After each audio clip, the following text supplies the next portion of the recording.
हम लाइफ में बैलेंस नहीं कर पा रहे हैं। एक तो हमारी मेंटल हेल्थ है वो तो खराब हो ही रही है, फिजिकल हेल्थ सब खराब हो रही है, क्योंकि एक ऐसा वर्क प्रेशर बन गया है, एक ऐसा माहौल बन गया है कि हम 10-10 12 घंटे लाइब्रेरी में दे रहे हैं। अच्छा। हमारे पास अपने हेल्थ के लिए टाइम नहीं मिल पा रहा है। लाइफ बहुत इम्बैलेंस हो गई है, इसको समझ नहीं आ रहा ट्रैक पे कैसे लाया जाए। और ये स्ट्रगल मैं नहीं फेस कर रही हूँ, मेरे साथ बहुत सारे मेरे साथ में पढ़ने वाले बच्चे हैं जो कि सेम कंडीशन सबका है। सुबह बच्चे लाइब्रेरी में चले जाते हैं 8 बजे, शाम को घर आते हैं 9 बजे। इतने बीच में उनका मतलब होता है ना, एक इरेगुलर शेड्यूल हो गया है। इतना बीमार पड़ गई थी मैं इस सब चीज़ की वजह से, कंटिन्यूअसली हैबिट में यही सब चीज़ें चल रही थी।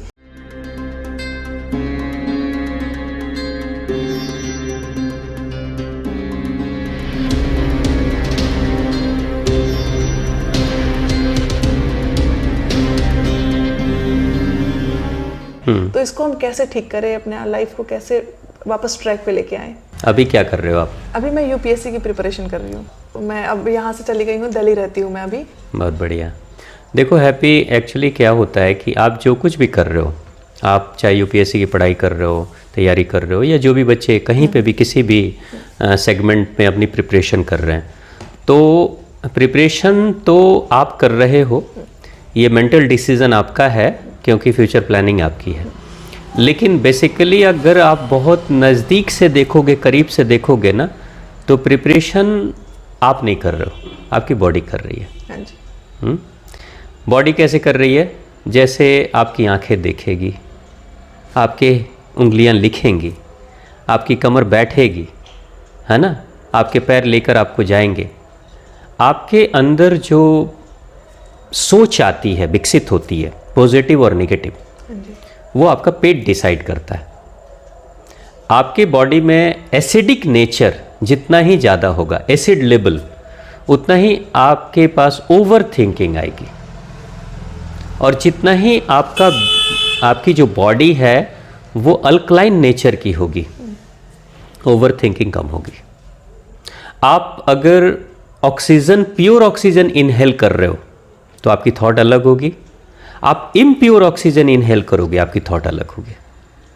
आप डीप ब्रेथ करोगे तो आपकी थॉट अलग होगी।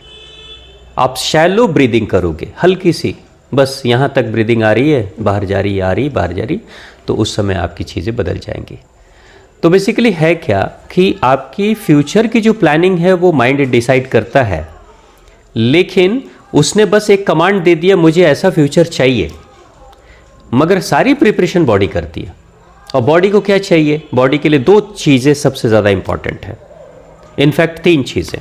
पहली चीज़ डाइट, आपकी डाइट कैसी है, ठीक है, वो एसिडिक डाइट है या अल्कलाइन डाइट है। मैंने कहा एसिडिक डाइट से प्रॉब्लम बढ़ती है, अल्कलाइन डाइट से प्रॉब्लम घटती है, ठीक है। तो देखो होता क्या है कि अगर आप एसिडिक फूड लोगे, एसिडिक नेचर का फूड लोगे, over thinking, depression, stress, negativity, stress, anxiety, ये चीज़ें आएंगी, है ना। हाँ जी। लेकिन अगर अल्कलाइन फूड लोगे तो उस समय आपकी थॉट्स बहुत कूल एंड काम होगी, पॉजिटिव होगी। अल्कलाइन फूड का मतलब क्या होता है? नेचुरल फूड, जैसे स्प्राउटेड आप मूंग, चना ले रहे हो, या ड्राई फ्रूट्स को भिगो के ले रहे हो, या कोई फल खा रहे हो, या उबली हुई सब्जियां ले रहे हो, नॉन स्पाइसी, तो ये सब अल्कलाइन फूड में आ जाता है। लेकिन जितना ही ज़्यादा आप तली भुनी हुई चीज़ें लोगे, स्पाइसी लोगे, जो टेस्टी बहुत लगती हैं लेकिन वो एसिडिक नेचर की होती है। तो आजकल बच्चे क्या कर रहे हैं, कई बार आपको लगता होगा कि पढ़ाई करनी है, समय की कमी है, तो चलो कुछ भी खा लेते हैं। कुछ साथ होता है ऐसा, हमेशा होता है। हाँ। कि खाना ही तो है, खाना ही तो है। हाँ, रिफिल कर लिया अपने पेट को, हाँ। ठीक है। लेकिन अब पेट्रोल की गाड़ी में डीजल डाल दें, केरोसिन ऑयल डाल दें, तो फिर गड़बड़ी तो होगी ना। बिल्कुल। क्योंकि जैसा अन्न वैसा मन होगा। तो अब पढ़ाई कौन करेगा? मन करेगा ना। बिल्कुल, पढ़ाई मन करेगा, लेकिन खुराक तन को आपका अनाज देगा। तो जैसा खुराक आप अपने पेट को दे रहे हो वैसे ही आपका मन होगा, मन बेचैन या शांत। और अगर बेचैन होगा तो आप सोचोगे कि मुझे बहुत पढ़ाई करनी है, बहुत तैयारी करनी है, लेकिन आपकी जो बॉडी हार्डवेयर है ना, वो प्रिपेयर्ड ही नहीं है। जैसे आप अपने मोबाइल में, अपने कंप्यूटर में आपने बड़े अच्छे अच्छे कमांड दिए, लेकिन हार्डवेयर ही तैयार नहीं है, तो फिर क्या होगा? नथिंग। कमांड इंप्लीमेंट नहीं होगा। तभी अक्सर बच्चे कहते हैं कि मेरी बहुत बड़ी प्लानिंग थी, लेकिन मैं कर नहीं पाया, सिचुएशन मेरे फेवर में नहीं थी। तो सिचुएशन को फेवरेबल बनाने के लिए आपको क्या करना? आपको 2-3 चीज़ों पे ध्यान देना है कि आप क्या खा रहे हो, क्या पी रहे हो, पानी, कैसा पानी पी रहे हो, कैसी नींद ले रहे हो, और कैसे बॉडी को हेल्दी बना रहे हो एक्सरसाइज करके। योग, प्राणायाम या जो भी फिजिकल एक्सरसाइज है, डेली रूटीन में शामिल करो। देखो अब मेडिकल साइंस क्या कह रहा है, stomach is the second brain of a person. ये फर्स्ट ब्रेन है, सेकंड ब्रेन स्टमक है। अभी ये मेडिकल साइंस ने कहना शुरू किया है, कुछ सालों के बाद मेडिकल साइंस कहेगा stomach is the first brain. ये तो सेकेंडरी है, क्योंकि आप पेट में जो डालते हो उसके अकॉर्डिंग इस ब्रेन का नेचर बदल जाता है। आप बहुत स्पाइसी खाकर, पूड़ियाँ कचौड़ियाँ खाकर बैठ जाओ पढ़ाई करने, कितने भी मोटिवेटेड होगे, सारा मोटिवेशन खत्म हो जाएगा, क्योंकि यहाँ कुछ आपने ऐसा स्पाइसी डाल रखा है जिसके कारण से हलचल मच गई है। तो पता चलेगा कि ये पेट ही डिसाइड आपके ब्रेन को कर रहा है, और फिर ब्रेन एनर्जी उसके अकॉर्डिंग सप्लाई कर रहा है। तो अक्सर मैं बच्चों को देखता हूँ, आपके हॉस्टल के बच्चे, चाहे जो भी बच्चे जहाँ कहीं भी रहते हैं, इनको पढ़ाई करनी है, प्लानिंग्स बहुत बड़ी है, लेकिन कभी इन्होंने ध्यान नहीं दिया। और इसमें गलती पेरेंट्स की भी है।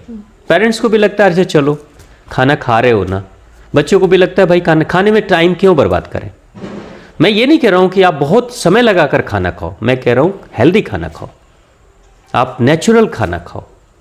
तो नेचुरल खाना जब होगा तो फिर पेट आपका शांत होगा, केमिकल रिएक्शन कम होगा। जैसे ऑयली खाने को पचाने में केमिकल रिएक्शंस ज़्यादा होता है, तो कोई मशीन बहुत चल रही है तो फिर आवाज़ आएगी ना, शांति तो नहीं होगी ना। नहीं। जब शांति नहीं होगी तो पढ़ाई, अध्ययन तो शांति में होती है ना। Peaceful mind can study and focus well. If your mind is not focused, if your mind is not peaceful, definitely you won't be able to focus on your study. Yes. ये फोकस हो ही नहीं पाएगा। तो ये सबसे बड़ी problem. तो क्या आपने ऐसा फील किया कि आपके साथ ऐसी गलतियां होती हैं? हाँ। कैसा होता है? एक्चुअली शेड्यूल ही ऐसा है कि सुबह हमें बहुत जल्दी निकलना पड़ता है लाइब्रेरी क्लास के लिए, तो उतना सुबह कुछ बन नहीं पाता है खाना, और हम सोचते हैं कि चलते हैं उधर कुछ खा लेंगे, यही सोच के घर से निकलते हैं, क्लास खत्म होती है, फिर हम बाहर निकल के अब जो भी बाहर का तला भुना जो भी मिलता है वो खा के वापस पढ़ने बैठ जाते हैं, और फिर रात को 8 बजे घर आते हैं। उस टाइम घर का खाना, एक टाइम घर का खाना मिलता है, बाकी टाइम तो बाहर का खाना मिलता है। अब देखो क्या करना है, सुबह 8 बजे जा रहे हो तो आपके पास समय है। आप रात में क्या करो, आप चना है, मूंग है, किसी दिन मूंग ले लो, किसी दिन चना ले लो, है ना। उसके अलावा कुछ ड्राई फ्रूट्स जैसे बादाम ले सकते हो, अखरोट ले सकते हो, उसमें काजू है, किशमिश है। इन चीज़ों को, जैसे छुहारे हैं, इनको क्या करो कि आप उसे किसी बाउल में रखकर पानी में भिगो दो रात में। चुहाड़े भी पानी में भिगो दो, बादाम भी पानी में भिगो दो, हो सके तो मूंगफलियाँ भी कुछ डाल दो, वो पानी में डाल दो। आप थोड़े उसमें किशमिश डाल दो, काजू तो ड्राई भी रहेगा तो चलेगा, या काजू को भी भिगो दो, ठीक है। ये सब आप भिगो के रख लो। ड्राई फ्रूट को कभी भी ना ड्राई मत खाना, उससे एसिडिटी बढ़ती है। हाँ, कभी नहीं ड्राई खाना चाहिए, क्योंकि ड्राई आपने कर दिया तो उसके अंदर की जो वाइटल एनर्जी है, जीवन की शक्ति, क्योंकि वो बीज है, ड्राई फ्रूट मीन्स सीड्स, वो बीज है, बीज को आपने जागृत किया ही नहीं, यानी कि वो डॉर्मेंट स्टेज में उसकी एनर्जी है। बीज को जब आप पानी में डालोगे, बीज को आप मिट्टी में डालोगे, तब तो बीज का विकास होता है ना, उसकी एनर्जी फिर से रिवाइव होती है। तो बीज को अगर आपने पानी में नहीं डाला तो बीज सूखा ही रहेगा, फिर आप खा लोगे तो वो एनर्जी आपको नहीं मिलेगी। इसलिए रात भर में आप उस बीज को सक्रिय कर देते हो, एक्टिवेट कर देते हो, और फिर उसके जो भी अगर ऊपर छिलके उलके हटा के फिर आप खाओ। और साथ में जैसे चना आप खा रहे हो, अंकुरित चना कर लोगे तो सबसे अच्छा है।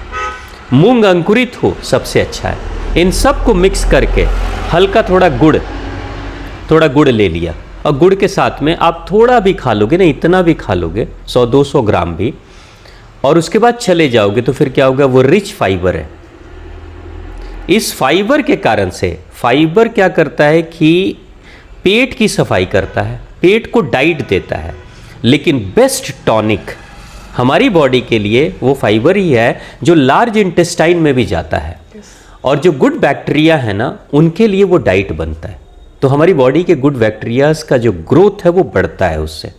तो फाइबर जरूर रखा करो। आप अगर बाहर की तली भुनी हुई चीज़ें ले रहे हो तो ज़ीरो फाइबर वाली चीज़ें ले रहे हो, मैदे वाली चीज़ें आप खा रहे हो, स्पाइसी खा रहे हो, तो भाई ये खा तो लिया, लेकिन उसकी सफाई, पेट की सफाई कौन करेगा? फाइबर, झाड़ू लगाएगा।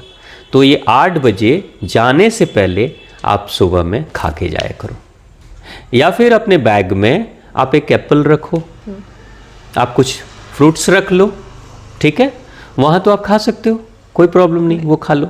लेकिन रोज का आप टाइम बना लो कि मुझे कुछ फाइबर वाली चीज़ें, कुछ प्राकृतिक चीज़ें, कुछ नेचुरल चीज़ों को खाना है सुबह। और पानी का प्रयोग मैंने आपको पिछली बार बताया था, आप लेते हो सुबह 1.25 लीटर पानी? 1.25 लीटर तो नहीं हो पाता, ऐसा लगता है उल्टी आ जाएगी। तो कितना लेते हो? 1 गिलास बस। 1 गिलास लेते हो? छोटे गिलास से, बड़े गिलास से? नॉर्मल मीडियम ग्लास से। नॉर्मल बड़ी। उसकी क्वांटिटी धीरे धीरे बढ़ाओ, धीरे धीरे बढ़ाओ। देखो क्या होता है, पेट जब शुद्ध होगा, पेट की सफाई बेहतर होगी, तो पेट शांत होगा, नेचुरल भूख लगेगी, नेचुरल नींद आएगी, आपकी बॉडी की जो कहते हैं ना कि maintenance, repair and maintenance proper चलेगी, गुड बैक्टीरियाज का ग्रोथ बढ़ेगा, तो उससे आपकी एनर्जी, आप ज़्यादा मोटिवेटेड फील करोगे, खुशी महसूस होगी। देखो खुशी पेट से होती है शुरुआत, है ना? पेट दुखी मन दुखी तो मन दुखी, और मन दुखी तो दिमाग की एनर्जी डाउन हो जाएगी। जो एनर्जी डाउन होती है उसी को तो डिप्रेशन कहते हैं ना। Yes. Depression means your energy is depressed, you are having low energy, this is called depression. और कुछ नहीं है, आपको एनर्जी बढ़ा लेनी है, बस डिप्रेशन खत्म। और मैंने कुछ एक्सरसाइज जैसे क्लैपिंग वगैरह बताया था और सब करना, वो जरूर करना। थोड़ा दिन में कभी एक बार हंस लिया करो अच्छे से, कुछ फिजिकल एक्सरसाइज किया करो। मेरा शेड्यूल कितना भी बिजी होता है, रोज 10-15 मिनट, आधे घंटे में एक्सरसाइज जरूर करता हूँ। Thank you so much Swami ji. अब ऐसा लग रहा है ना, एक लाइटन अप आई है कि हाँ ऐसा करेंगे तो हमारे साथ जो हम फेस कर रहे थे, बहुत दिक्कत हो रही थी हमें, इतना बीमार पड़ गई थी मैं इस सब चीज़ की वजह से, कंटिन्यूअसली हैबिट में यही सब चीज़ें चल रही थी। तो अभी ऐसा लग रहा है कि हाँ कुछ अच्छा होगा, और फिर फोकस भी दोगुनी आएगी, जितनी थी उससे तो ऑफकोर्स ज़्यादा ही आएगी। बिल्कुल, तो जरूर जरूर ऐसा ही होगा। आप करके देखो, ट्राई करके देखो। मैं भी करता हूँ, मेरा भी शेड्यूल बड़ा गड़बड़ रहता है, लेकिन फिर भी मैं कोशिश करता हूँ थैंक यू सो मच। अपनी बॉडी पे, अपने माइंड पे और खाने पे, इन 3 पे ध्यान दो, सब अच्छा हो जाएगा।